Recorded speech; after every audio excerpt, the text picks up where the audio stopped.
Russ, Sheriff Rudy Eller is accused of tampering with evidence and helping to cover up for two of his deputies.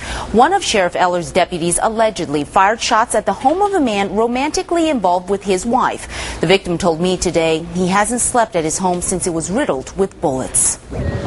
This one never came all the way through. This one, this one, this one, this one, this one, this one, and this one. They came through.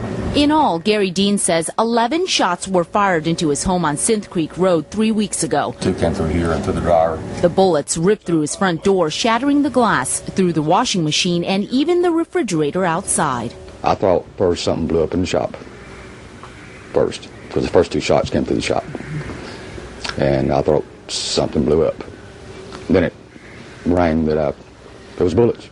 It was just after midnight. Dean says he had popped in a DVD in the back bedroom and was sitting down at his kitchen table for a late supper. And I went back to the TV in the corner back here to fix the DVD.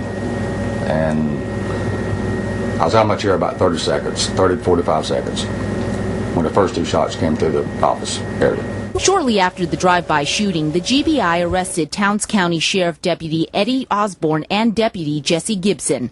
According to Dean, the shooting was over his intimate relationship with Michelle Osborne, Chief Deputy Osborne's estranged wife. She works for the same company that I work for, so we worked together for a good while, almost a year.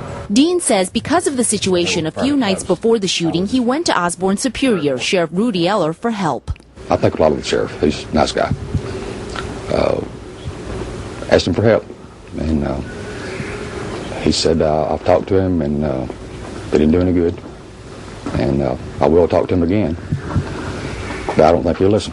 Dean says that's why he's now in disbelief to hear the sheriff has been charged in the cover-up. According to the affidavit obtained by Fox 5, hours after the shooting, Chief Deputy Osborne went to Sheriff Eller's home and asked him to hide the gun used in the drive-by, which the sheriff agreed to do. The affidavit goes on to say Sheriff Eller stated he took the gun, cleaned it, and placed it in a plastic baggie. Then, using duct tape, taped it underneath a shelf inside a hidden compartment in his bedroom dresser.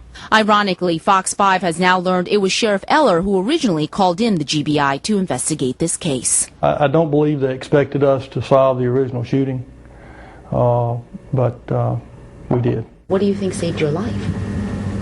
I would say God's will. Couldn't be luck. I couldn't be that lucky.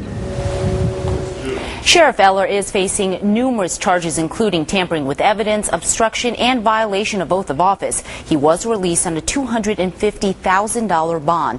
Now, meanwhile, both deputies are charged with aggravated assault, among other charges. As for Gary Dean, he says he is now thinking about selling his business and moving. Russ?